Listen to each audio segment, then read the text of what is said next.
All right. Welcome, everyone, to episode 12, which looks like it's going to be the last of the weekly episodes of this show.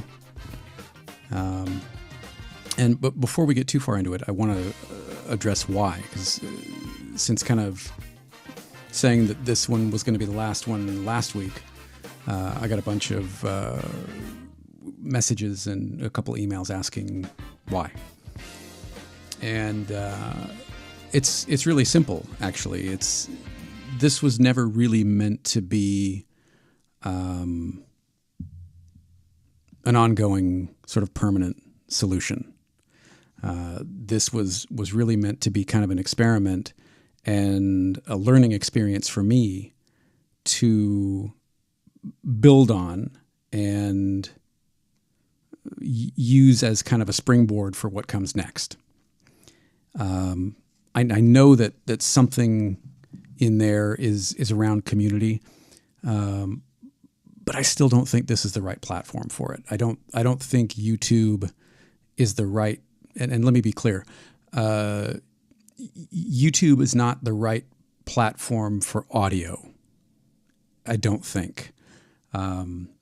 I think it's a terrific platform for video, and there may be some video stuff that we experiment with in 21, but for this show as an audio experiment, it just hasn't landed right for me.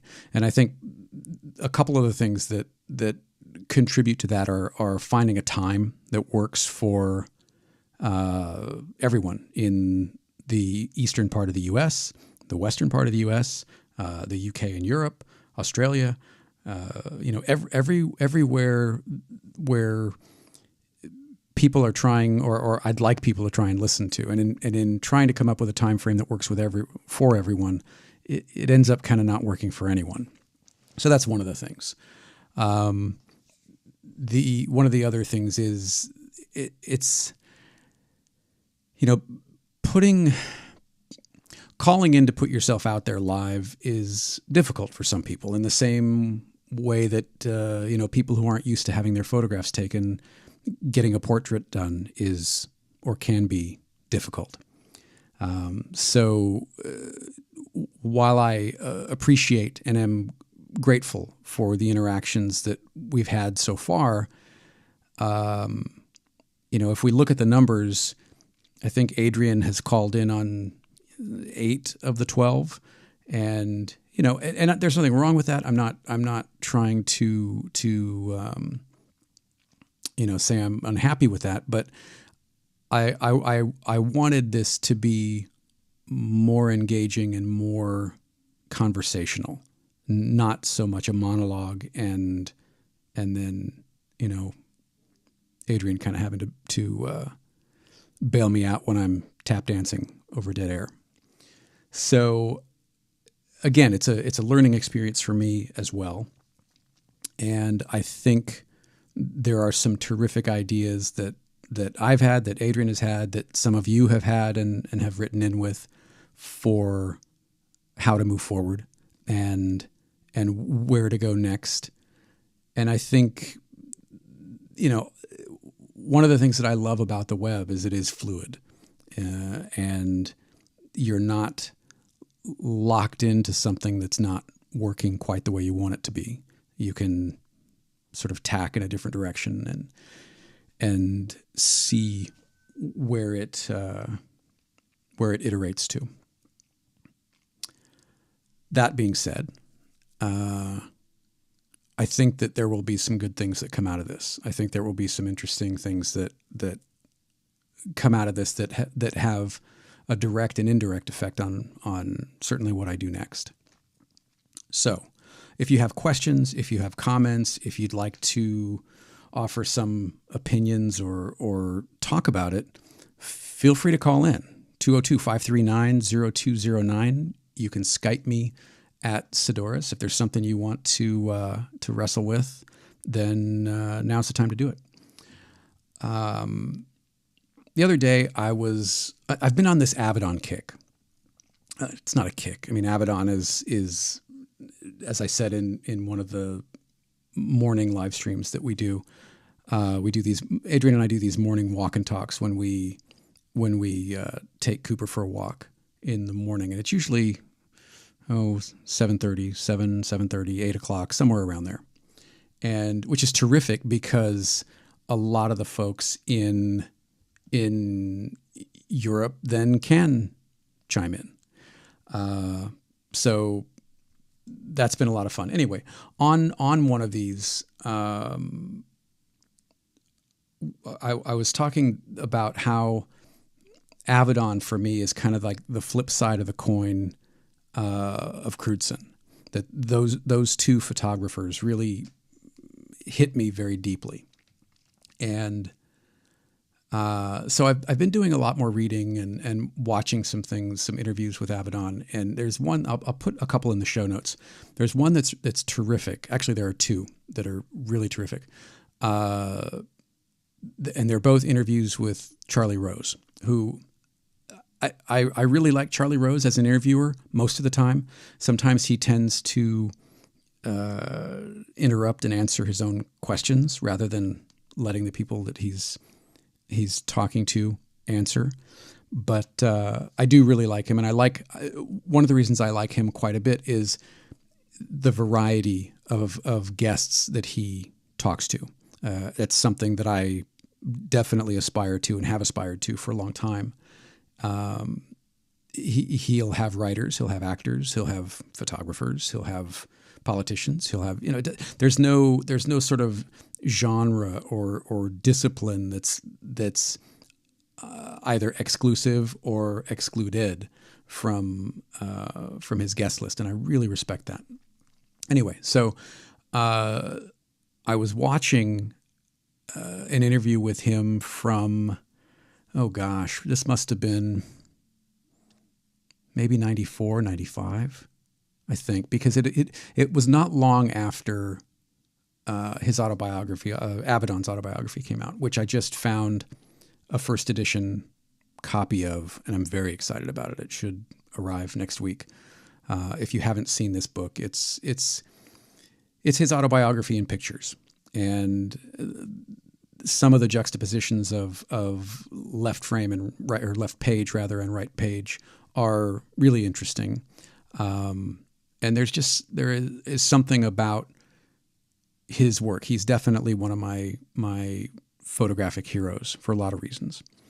So I thought it might be interesting to talk about not about Avedon specifically, although yes, a little bit about Avedon. In fact, I want to cut in something.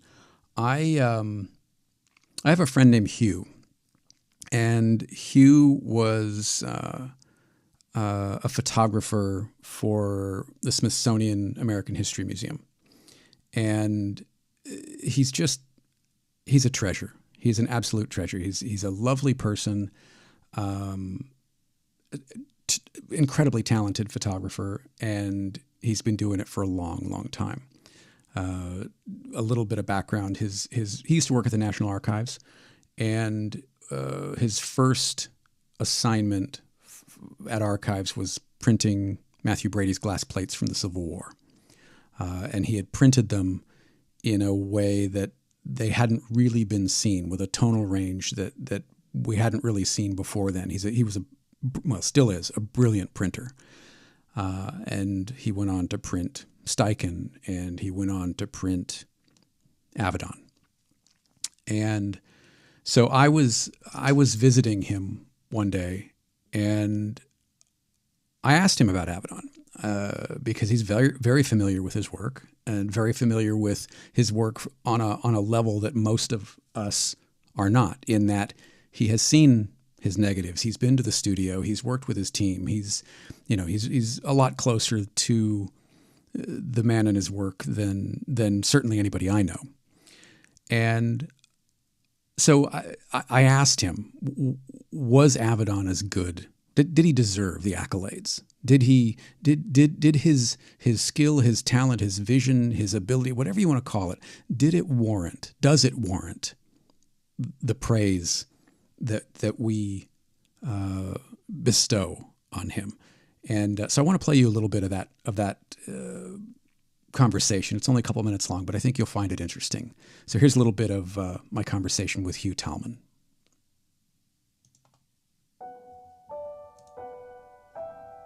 If I go by the visuals, if I just go by the visuals, having shot 8x10, I'm amazed because 8x10 is a beast. I mean, just setting the camera up is intimidating. And to move from roll film to an 8x10, and yet when you look at those pictures, there's this same kind of casualness and kind of energy and kind of, it's almost spontaneous, not totally spontaneous because of course, it's in some cases it's lit, but it's amazing because I mean that at least the tendency for me, if I'm given a view camera, is you get tight. I mean, and I'm sure there are people who can shoot this way, but I mean, Avedon was really, there he has the assistants lined up with the holders because that's the only way you could do it. You couldn't do it by yourself because you'd be, picking up a holder and that would be a break in the flow. So and is he just off to the side, sort of directing and having? I don't know for sure because I mean, I had one time that I went to the studio there when we were going up, looking at the studio. And was he still alive at that time? No, he was not alive. So I don't have any personal, I have no personal interactions with Avedon, and only, I'm one of the people who's just like, oh, Richard Avedon, I'm one of those people. Yeah. So when you look at his work, that mystique it holds. It's there for you. Well, it holds, but I mean, I'm impressed. I mean, I'm really impressed with the kind of energy that I see across the board, across the formats, if you will. Mm-hmm. That there's the same kind of energy shooting with a Rolleiflex. There's the same kind of energy shooting with a Hasselblad. There's the same kind of energy shooting with a 35. And that's a phenomenal, I mean, that is a phenomenal achievement right there because they're all different. Each one of those cameras has its own thing to it. So to get something cohesive and to get something cohesive again across all those different formats and even all those different settings, to get that kind of spontaneity in a studio setting and then be able to go out on the street and get the same kind of composition and design. I mean, that's no small thing. So that was a little piece of our conversation, and one of the things that I love about talking to him about these things is the obvious level of respect that he had, and he's got a ton more experience than I do, both in the darkroom and out. And it was nice to hear that the praise was justified, and it wasn't just this sort of fanboy fetishizing of Richard Avedon. So it got me thinking about heroes and creative heroes mostly, but heroes regardless of whether they or whether rather we sort of occupy their space or not. And I look at somebody like J.J. Abrams, for example, who I think is a terrific director. He's hit and miss, but I think overall he's got a terrific vision. And one of my favorite films by him is Super 8 because it reminds me of Spielberg when I was in my teens. I mean, there's such an obvious homage to E.T., to Close Encounters, to Jaws, to Spielberg's entire body of work, really, and you can see that in that movie. So it's interesting how the influence or the inspiration of one of his heroes evolved and comes up as, yes, it's a unique sort of viewpoint and vision, but there's an obvious sort of tip of the hat to what came before. And I think we see that in photographers. I think we see that with writers. I think we see that with filmmakers, with musicians. And it's fascinating to me. And one of the reasons I find so many things interesting is because I could never settle on one thing growing up, right? So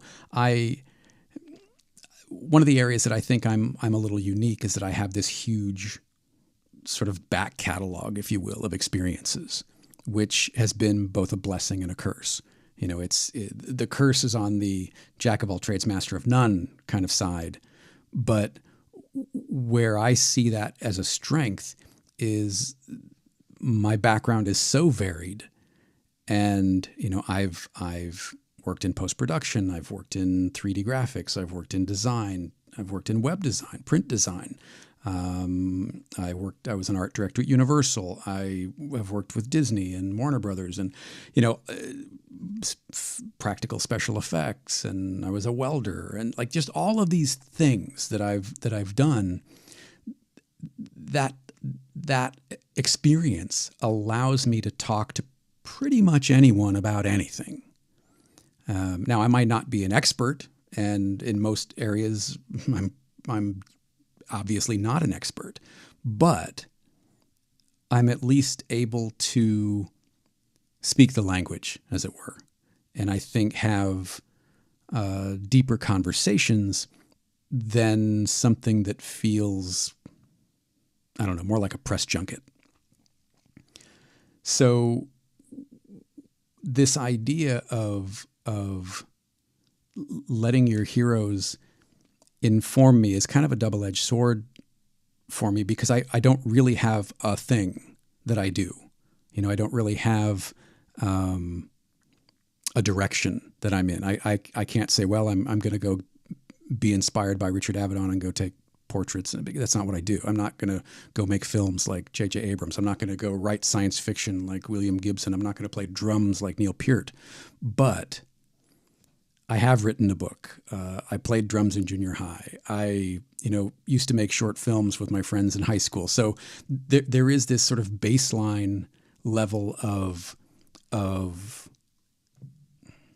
practical experience, I guess, that I can still appreciate. I can still appreciate expertise almost regardless of where it comes from, I think. Does this ring true for you guys? I mean, does this, are you able to, or do you routinely look beyond your own sort of thing, your own genre, your own creative practice, and find heroes in other areas that inform what you do, or you can appreciate even though it may be completely foreign to what you do? I think it's an interesting topic, but I'm going to play something first before we dive too far into it. If you want to talk about it, 202-539-0209. Skype me at Saddoris. This is a song called Golden Rhythms.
Golden Rhythms by Jake Maynard.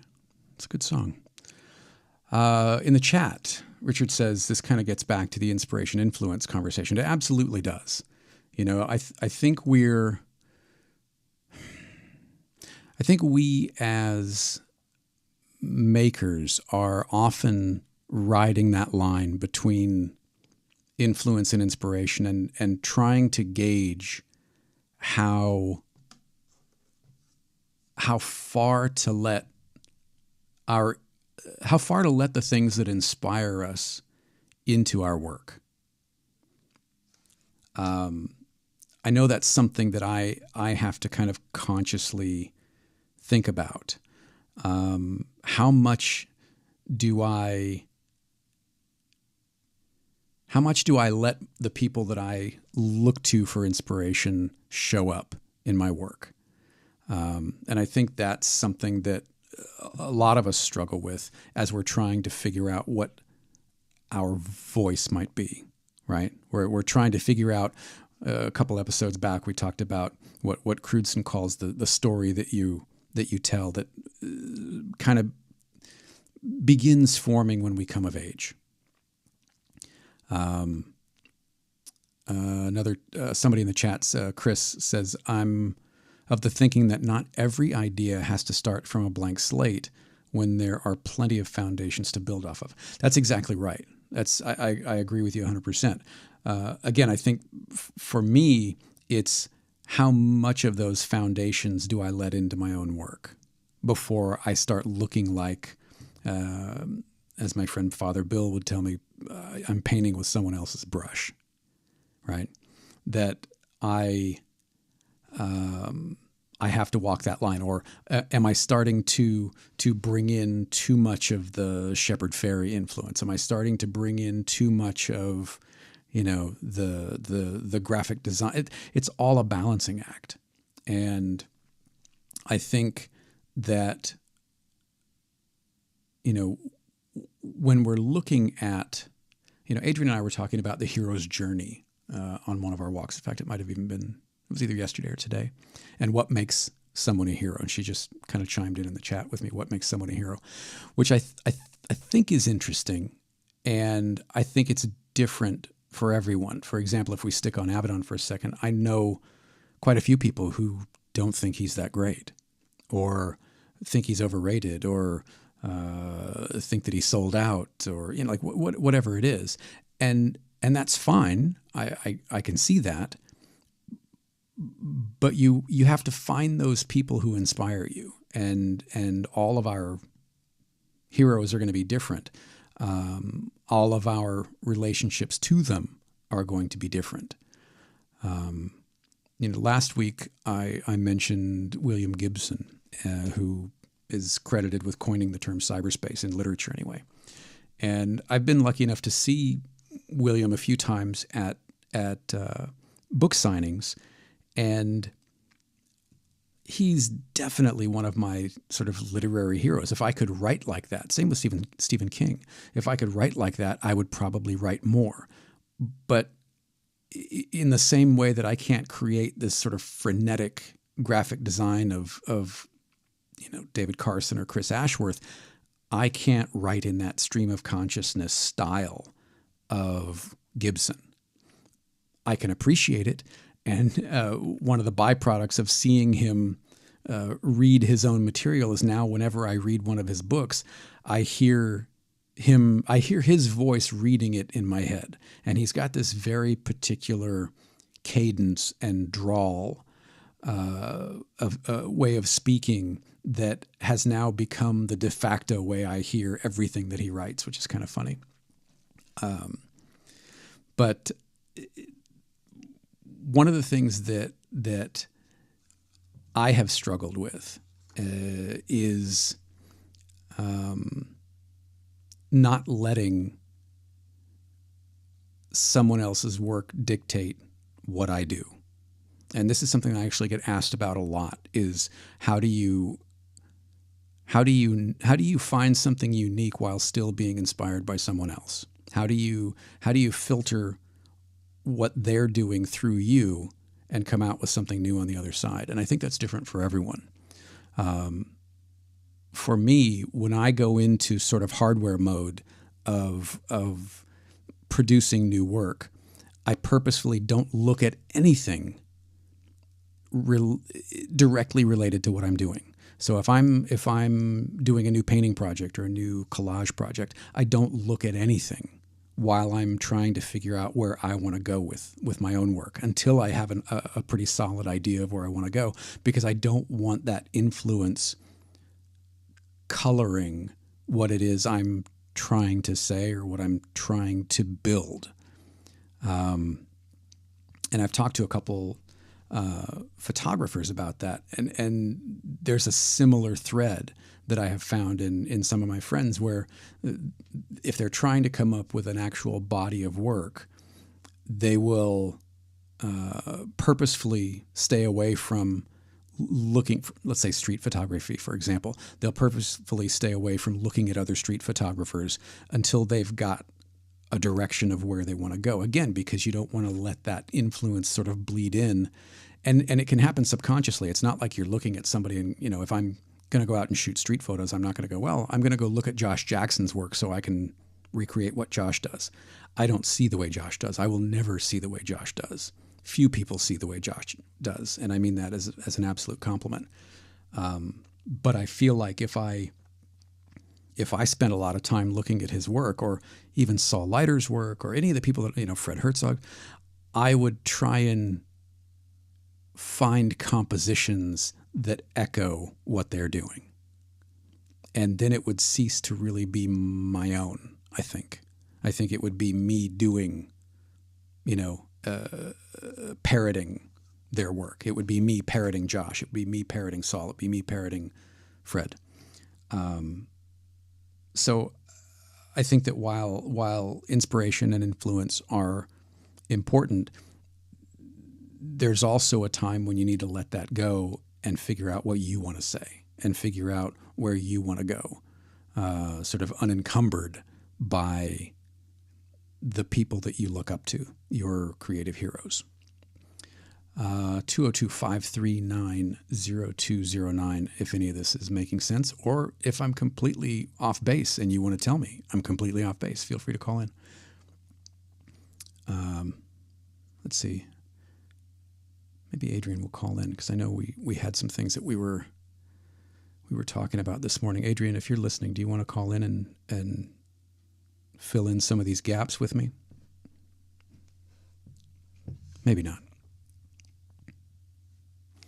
One of the other things we were going to talk about from the last show is value. Adrianne is calling. Hold on just a sec. Let's see what she has to say, and then we'll talk about finding value in our work. Hello. Hey there. Hi. How you doing? Hi. I'm doing well. So I can see that Boutwell wants to call in soon, so I can keep this kind of brief, but I think all this stuff is really what? No, nothing. I was nothing. I was just clearing my throat. Sorry. Okay. No, I think I think this is interesting, and Richard's right that this thinking and talk about heroes came in part out of, I observed the same thing. It felt connected to the inspiration and influence conversation. And another thing that we were talking about in that is the sense of having creative here. You referred to it a little bit about how you're not a novelist like Gibson, like other people, Mm-hmm. who you greatly admire and who might inspire you. But even though you are not a novelist, you write a lot.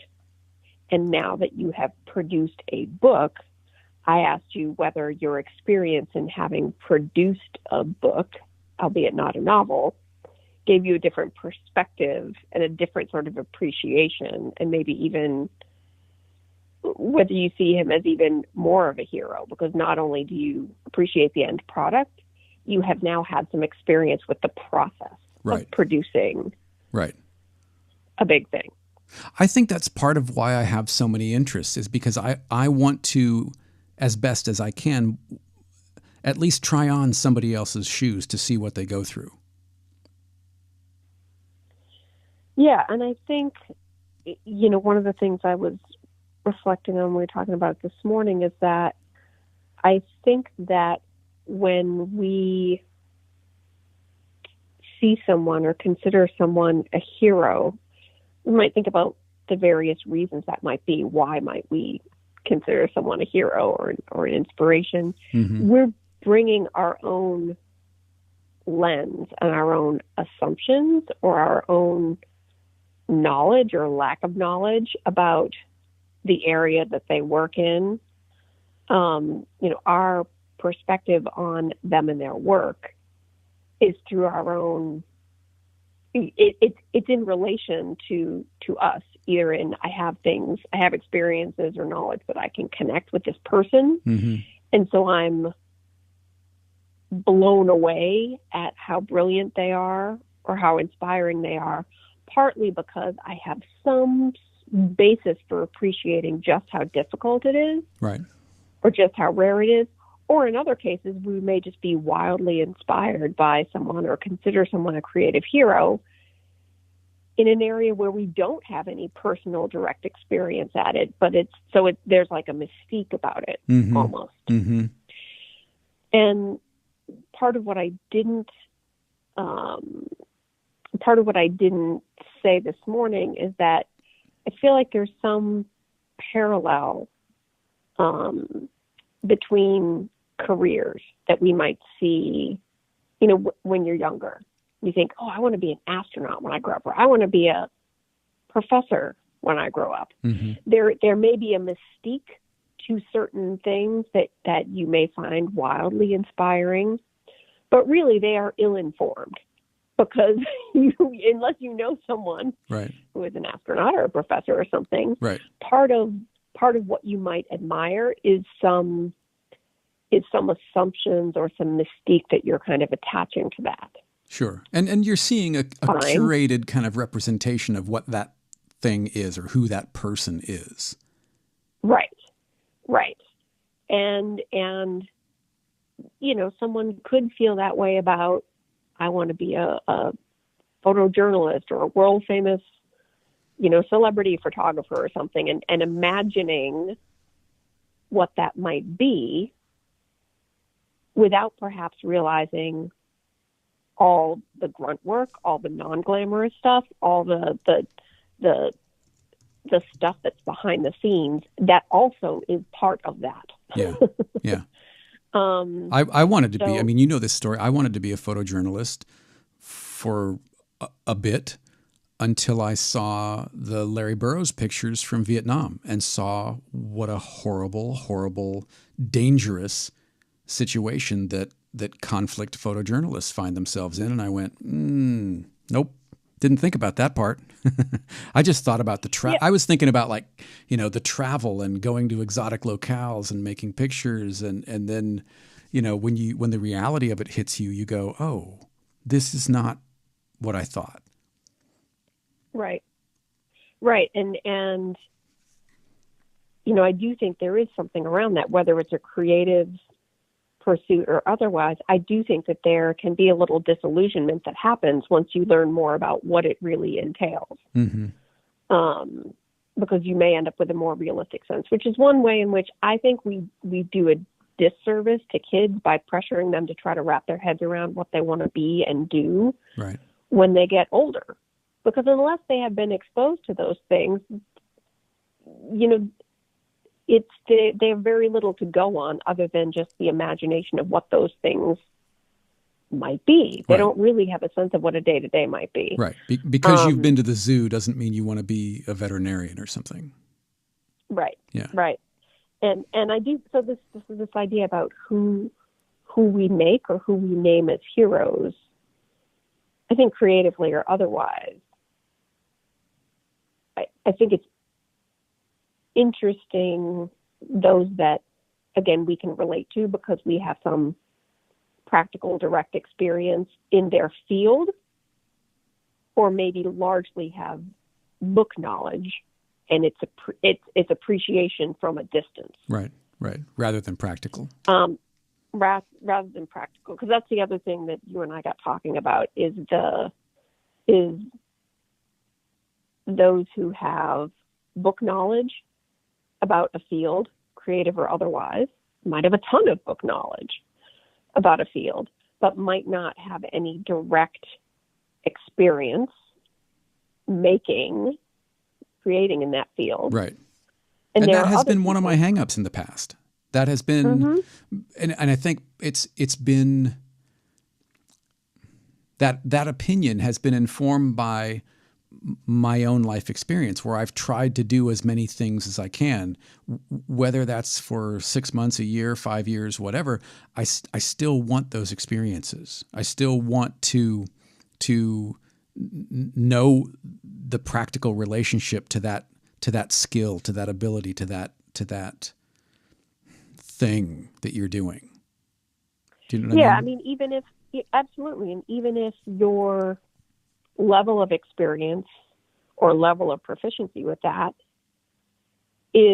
remains pretty rudimentary for any number of reasons, still you're an experiential person. You want to have had some taste of that experience, some behind the scenes, hands-on relationship to that. Where we were going with this is we were talking about critics. Right. And I pointed out that I think in the past you have been perhaps unfairly quick to dismiss critics who themselves have not been makers. Right. Because you value hands-on experience so much that I think it's hard for you to imagine critics who have not been makers as really being legitimate. You know, that yeah, sort of it has book, skewed my perspective in the past. Absolutely. And you know, I get where you're coming from. Is it more? Does it bring an added and a really valuable and a richer perspective to have had some hands-on experience? Absolutely. But that's an additional lens. That's another and potentially an additional lens for someone who might be incredibly knowledgeable about the history, even about the techniques, even about, you know, regardless, someone can have very deep sort of knowledge about a field, right, without having been a hands-on, right, a participant. Yeah, and I think you're right. I think there was a time when that line for me was much harder and much less nuanced than it is now. Yeah. I want to let Richard call in because I know he would like to, but before I get off, before I hang up, because as a sociologist, I cannot let this comment go unappreciated. John in the chat mentioned that no matter how hard we try, our influences will be there because the influences are actually shaping how we see or interpret the world around us. He says he thinks. I know that's true. Yeah. As a sociologist, absolutely. Yeah. Intentionally and unintentionally, all of our experiences, our interactions, our influences, I mean, those are informing how we show up, sort of what we bring to the world, whether or not we're conscious of it. And I think to your point earlier, you know, I think there is a challenge for creatives being inspired by certain people whose work they love and trying to. I think there is a place sometimes for practicing seeing how they see, making how they make, practicing some of those techniques, trying sort of a hand at some of those things for the sake of almost trying them on for fit. Sometimes maybe there's some technical skill building that happens too, or even some aesthetic skill building. understanding someone's composition or how they use light or how they how they choose to shoot different things if you're thinking about a photographer. And I think there can be a place for modeling some of those things so that then they can come through your filter with all of those other influences. Right. And you can see which ones, do you want to sort of come out in the mix as you have more confidence and as you have more sort of techniques that you could pull upon. Mm-hmm. Mm-hmm. And that's the challenge, right? That's what, I'm sorry, what? No, go ahead. I was just going to say that's the challenge of certainly new creatives, but maybe creatives who feel like they are in a rut and are looking for a different direction for their work or a new direction for their work, and start sort of looking at their own influences. And if we're unsure, I know I do this, if I'm unsure of what it is I want to say, it's almost like I'm creatively paraphrasing what someone else has said. Yeah, and sometimes you maybe need to go to that place temporarily Mm-hmm. to jumpstart your batteries again. Right. Or to revisit a technique or an approach or a medium. I don't think it's I think it's with self-awareness that might be part of what you're doing. I think that sort of lowers the risk that you will be merely mimicking someone else. Mm-hmm. I think if you can say, I want to play around with this, I want to, try out some things here because I'm feeling a little stuck. Right. I think that visiting or revisiting some of those things can be a way to help you get unstuck, especially if you bring the self-awareness that I'm going to go jumpstart my batteries and then I'm going to run with it. Then I'm going to, let that add into the mix and see where I want to take it. Mm-hmm. So yeah, I think self-awareness about where, not letting our influences become a crutch. Right. Not letting that be sort of a safe space, but instead practicing, visiting some of those things, and then, moving in or incorporating those into the mix. And to your point, if you're looking around and reading or letting yourself be inspired, then you have sort of an ever richer mix to reach to or to tap into. Yes, I think so. I mean, I think it's one of the reasons that many of my heroes are. I mean, obviously, your creative heroes are probably, or should be, I guess, better than you. And I've got my air quotes, but the people that I call influences or my creative heroes are so far out there, and in many cases, I can't even understand how they get to where they get to. And I'm thinking about Carson particularly. I don't even understand where he begins. So, for me, as much as he is an influence or an inspiration, he's safe because I have no idea how he does what he does. Well, yeah, I think we were talking about this a little bit. I think there's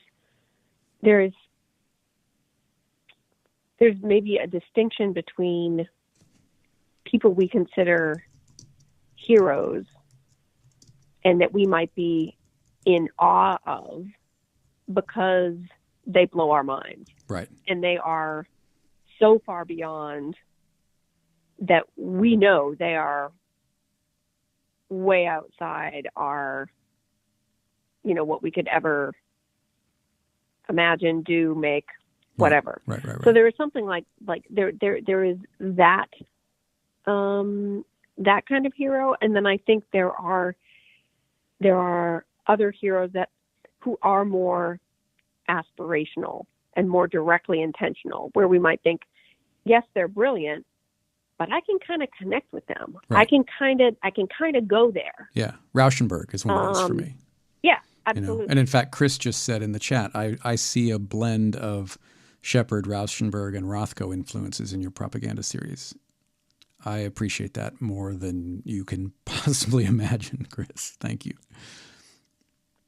Yeah, I think he's right about that, but I do know what a huge compliment that is to you, given what esteem you hold them in. Oh yeah, for sure.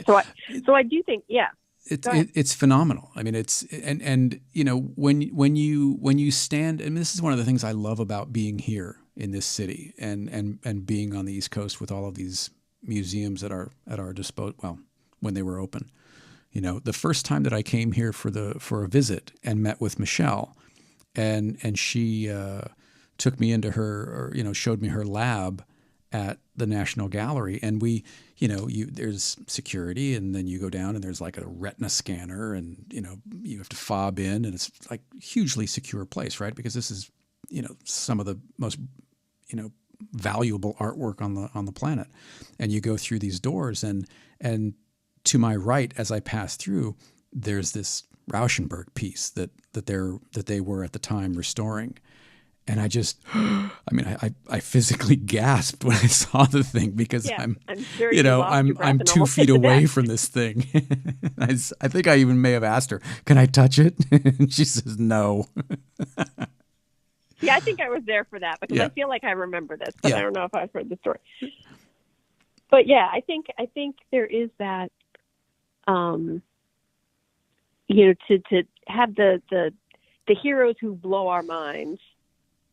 And I mean, I know what you think of Carson, but Carson's brain is wired differently from yours. Yeah. And that's part of why he's so up there for me, is because I know it is. You know, he's the Mozart of graphic design. I don't even understand it. Right. Whereas others of your creative heroes feel a little bit more accessible to you. Yeah. They're no less brilliant, but that's why my point earlier about how when we think of who our heroes are, it is also a reflection of our selves, right? And what we are sort of bringing to our perspective. I mean, we in a non-creative context. I mean, we were talking about heroes and people who get held up as heroes. And sometimes that happens on a large scale, not necessarily on an individual level, but on a large scale, people who get widely seen and considered as heroes, sometimes it's because they tap into, they reflect, they reinforce a cultural myth, a cultural narrative, something that we want to believe about our country, ourselves, manhood, you know, whatever. Mm-hmm. So I think there is something similar in who our creative heroes are. They're, in some cases, it could be they are who we want to be, or they are who we want to think we could be like, even if in some, you know, small way, or it's how we wish we could think. We know we can't get there, but wow, it's maybe like an imagined, you know, an imagined sort of out there. Mm-hmm, so anyway, I feel like I've beaten a dead horse on that, but I find that's it really all right. I could listen to you for hours. Oh, and you do. That's kind. All right. Well, I will play a tune, and we'll see if Richard wants to chime in. If not, then we'll put a pin in this and wrap up and come back another time. Yeah, but I would love I would love to hear what Boutwell's thinking about this, if he's available, or if anyone else wants to too. Yeah, if anybody else wants to call in, 202-539-0209, or you can Skype me at Saddoris. Thank you, honey. All right, play a tune, man. Okay. Let's see. What are we going to play? You know what? I'm going to play. I have two by this particular by this particular guy, Michael Shynes, who I really like. So this one's called Prisoner.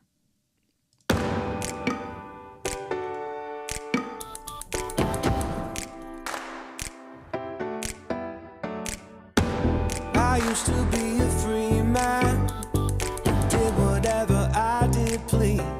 But ever since she wandered in there, I've been living down on my knees. I said, come on, lock me up, lights out whenever you want. Phone calls through the glass, waiting for the time to pass. Write me letters to sign them within I love you. Promise you won't change. I'll head out and buy a ring. Hey, do you like my handcuffs? I threw the key away. Hey, do you like my jumpsuit, honey? I wear it every day. She said, tell me what you're in for. You know that I'm a prisoner of your love. And even if I had wings, I'd never even try to fly from your love.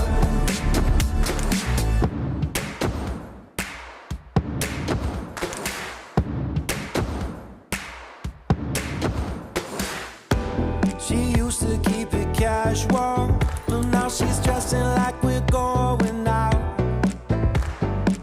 She knows I'm good at keeping secrets, and her whispers are the sweetest sound. She said, come on, lock me up, lights out whenever you want. Phone calls through the glass, waiting for the time to pass. Write me letters to sign them within I love you. Promise you won't change. I'll head out and buy a ring. Hey, do you like my handcuffs, darling? I threw the key away. Hey, do you like my jumpsuit, honey? I wear it every day. She said, tell me what you're in for. You know that I'm a prisoner of your love. And even if I had wings, I'd never even try to fly from your love. Say you come visit often when the sky outside these bars is all gray. Hey, do you like my handcuffs, darling? I threw the key away. Hey, do you like my jumpsuit, honey? I wear it every day. She said, tell me what you're in for. You know that I'm a prisoner of your love. And even if I had wings, I'd never even try to fly from your love. Don't you know I'm a prisoner? Don't you know I'm a prisoner? Don't you know I'm a prisoner of your love? Don't you know I'm a prisoner? Don't you know I'm a prisoner? Don't you know I'm a prisoner of your love? Don't you know I'm a prisoner of your love? All right, Michael Shynes with Spearfisher on that track called Prisoner. On the phone, Richard Boutwell. How you doing? You just How you gave doing? away your sync. I'm a little sad about that. Well, it's for like a non-profit darkroom place in my town, and Okay, then I was that's like, good. Yeah. this was given to me. I'll give it. I don't have room for it right now, so Yeah. I'll pass this along. Get Paid it out it of my forward. basement. That's good. What's on your mind? I don't know what I'm calling in. Adrianne just said everything I wanted to say. Oh, really? Isn't she great that Yeah. way? So this is my thing is like, I mean, I'm not going to tell people what to do, but she should have a show with you or her own show because damn. Yeah, you know what? I would love that. We've talked about that. Yeah. I love talking to her, and she has such a great perspective that I simply don't have. And part of that is who she is, and part of that is, her being a sociologist and having, she talked a little bit about book knowledge versus practical knowledge. She has both, and I have learned so much from her since I've been here. It's I can't even tell you. That's one of the things I was gonna on the laundry list of stuff to talk about is growing is that that idea that if you're not a maker, you don't spend your time actually refining the craft, it gives you a whole other opportunities to dive into theoretical stuff, right. Philosophical stuff, historical. It gives you a whole other perspective, which I think I finally kind of started to, come around to the same idea where no, curators, they don't make photographs, maybe not all of them, or maybe some do, like that Sharkovsky thing I mentioned last time. But they bring so much more to it that a photographer might not be able to because of just how much there is and how much time one person lives. Right. Do you think there's something about getting out of the way of the process to be able to see beyond it?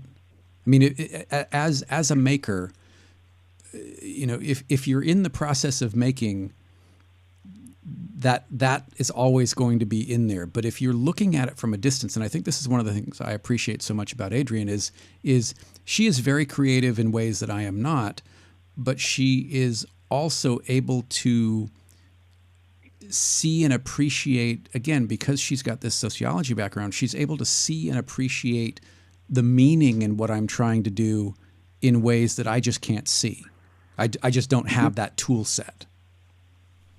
Yeah, in terms of photographic education and stuff like that, I kind of wish I actually went to school and did not study photography at all, but I just dove into traditional liberal education kind of stuff. Right. Because there's so much there to draw upon when you're actually making work. That it's not just involved in the work, Mm-hmm. Yeah. So do you think you would, I'm going to put you on the spot if you don't mind. Do you think you would make better work? And again, better is such a subjective term, but do you think your work would have different levels of meaning not having the photographic education and instead having a broader sort of arts education? Is that what you're kind of getting at, or what do you mean by that? Just that there's more to draw on. You can make more allegorical references that just brings more layers to the work. I'm not sure. And yeah, who knows to say, who's going to say what I would end up making that's different. But do you know the photographer Trevor Paglin? No. Trevor Paglin, P-A-G? Yeah, it might. I'm really bad at spelling. Okay. And P-A-G-L-A-N maybe. I'll look him up. He's man. I think I don't know what his background is. PhD in something or other maybe, but I just saw some work of this today. That's why it kind of brings it up. He's doing this stuff now where he's bringing in traditional looking 19th century looking landscape photographs from the West and overlaying computer vision algorithm things on top of it. And so as you look at it, okay, it looks like an albumin print from Timothy O'Sullivan.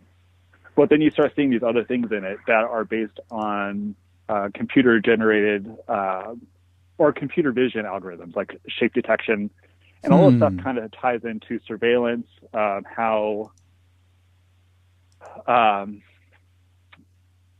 technology is influencing, or not influencing, that's the wrong word, but dictating how we live.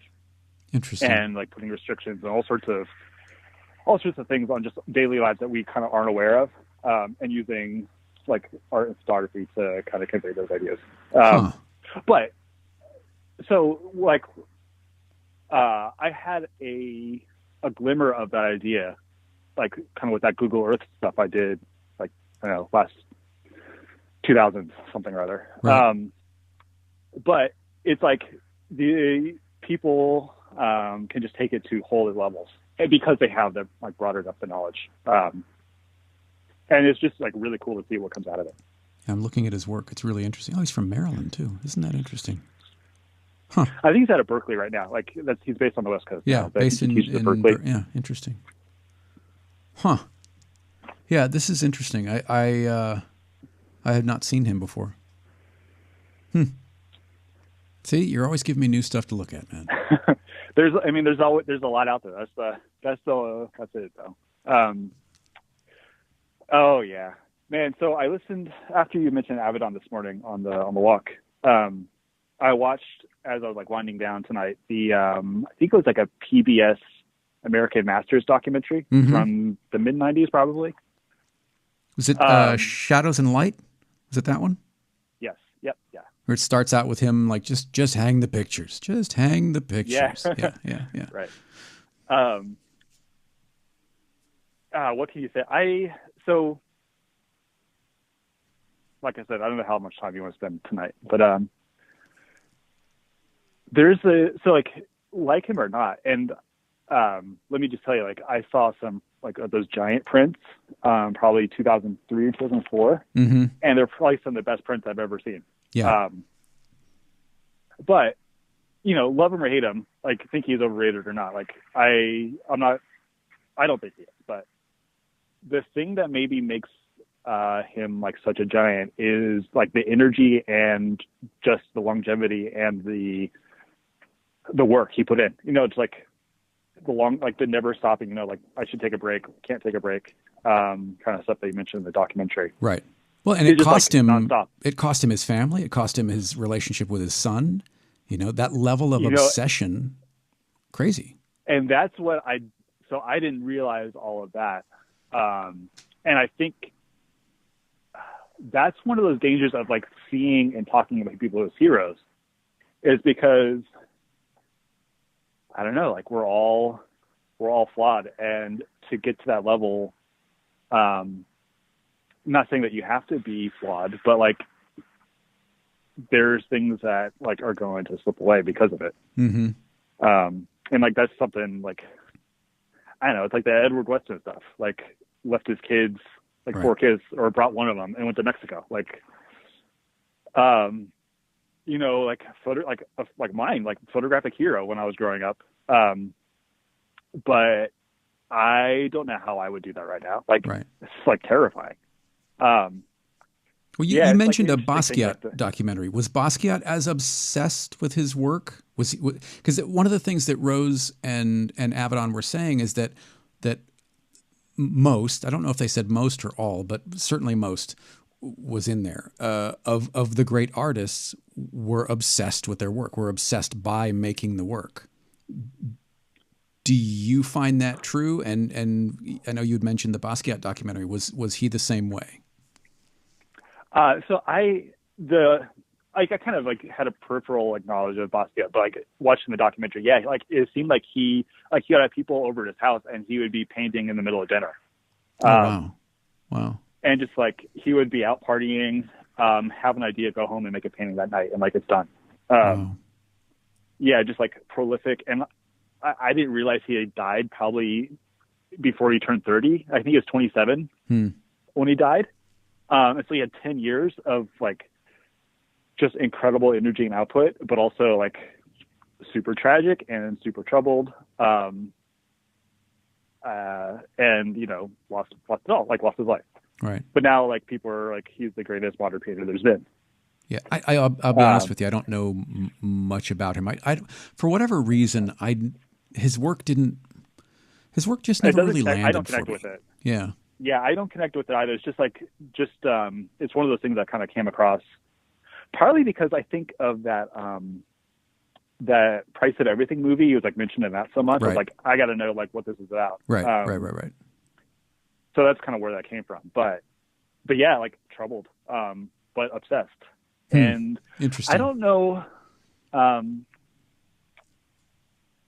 Yeah, I don't know. The idea of like the hero and influence, like what that line is and like what you bring from it or take from it, is an interesting one. And it's like something to like, I guess still struggling with, but thinking about.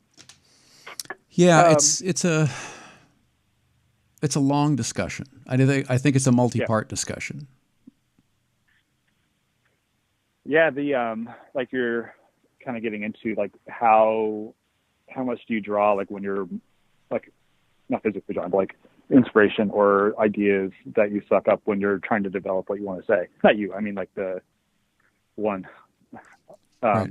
one draws like on when they're trying to figure out what they're saying. Mm-hmm. And it's like that's a tough line also because of if you're kind of ignorant of the medium or like what else other people are doing, you kind of have nothing to draw on. Like that's like that. I know some guy has this idea of it's something dumb, photographic celibacy, I think is what it calls it, and like the biggest eye roll that I can make. Almost broke a blood vessel.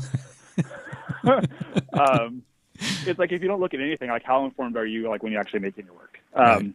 And this is like getting back to one of those Sean Tucker conversations a long time ago, is that idea of drawing upon influence and like kind of not exactly giving yourself assignments, Mm-hmm. but there's the photographer Arno Minkinen. I don't know where he teaches now, but like he's Norwegian or Scandinavian something. And he has this talk that he gave someplace called the Helsinki bus system, I believe. And it's like you follow this influence. It's like you're getting on the bus, and you ride this bus for as long as you want. And then you say, that stop looks interesting. I want to get on that bus. And you go to some other place. And by the time you hop off the bus, you have all these things you can draw on to make your own work. Interesting. And is he saying that they're conscious? You're consciously drawing on them, or are they subconscious? A little bit of both, I think. Wow. It's like you consciously say, this is like, I'm responding to this thing, like whatever that thing is. I'm going to like explore that and make work along that idea. And then that's going to lead you to some other idea, and you're going to hop off that bus and like follow that idea for a while. Wow. I like that. That's a great metaphor. I like that. And so he's a teacher. And so that's like in context of like teaching students, like college students or graduate students. Mm-hmm.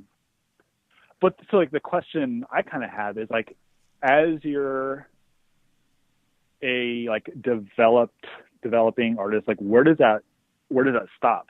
And when do you say, okay, now I'm making my own work. Like this is mine. Like I'm putting my little fence around it. Or is that even possible? And that's kind of. I think it is possible, but I think eventually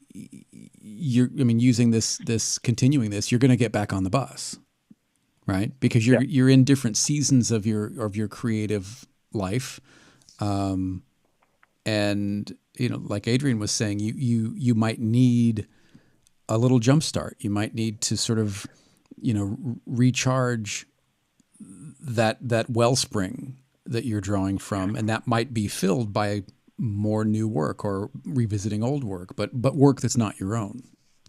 Yeah, and I think maybe at that point it's like work that's outside of whatever your direct medium or practice is. Like it kind of almost has to be, because if you do this long enough, you kind of, not that you know all of it, but like you have enough idea of what's been done and what you respond to.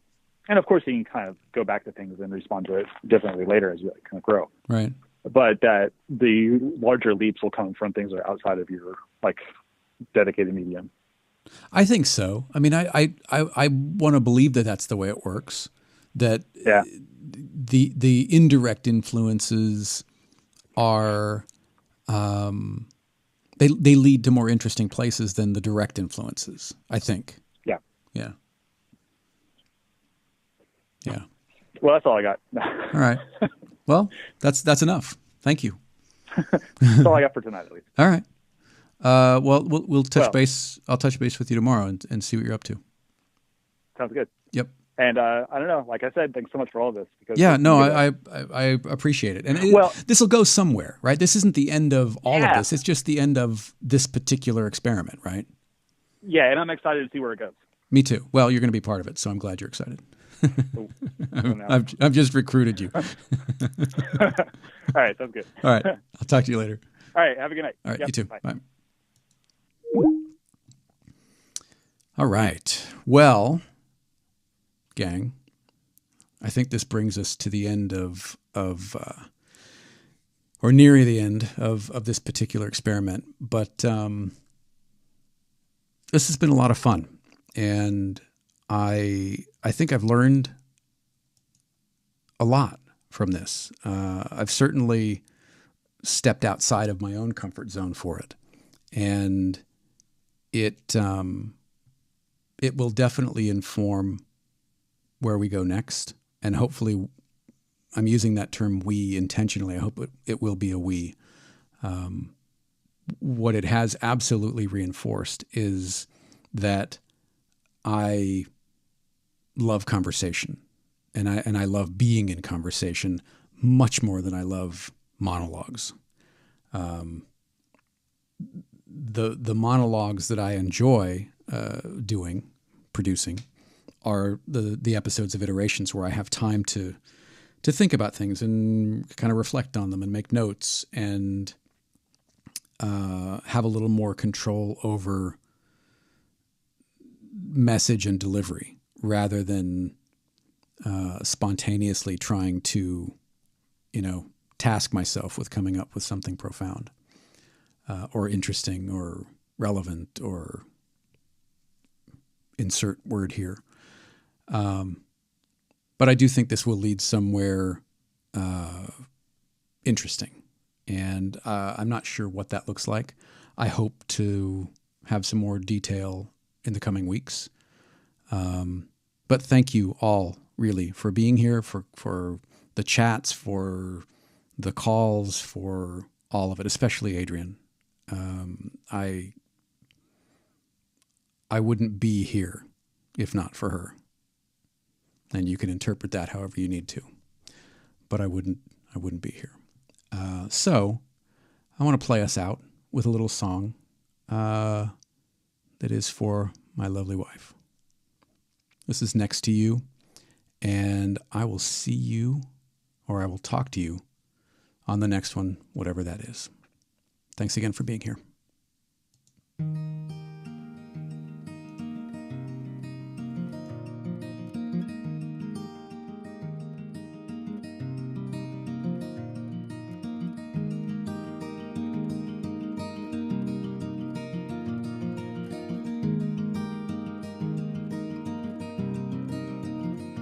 Girl, it must be you again.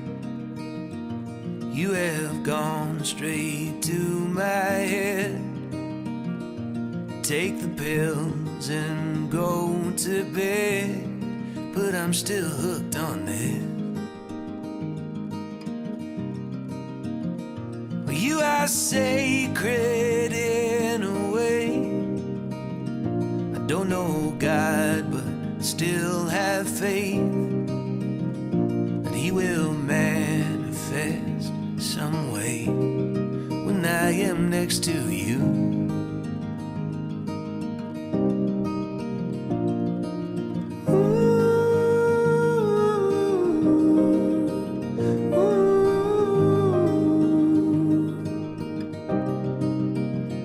I asked your father for your hand, but it didn't matter what he said. The thought of you in a white dress, I don't think I can shake it. We'll get a little place upstate, stay till the kids all graduate, and talk of moving every day, but who are we kidding?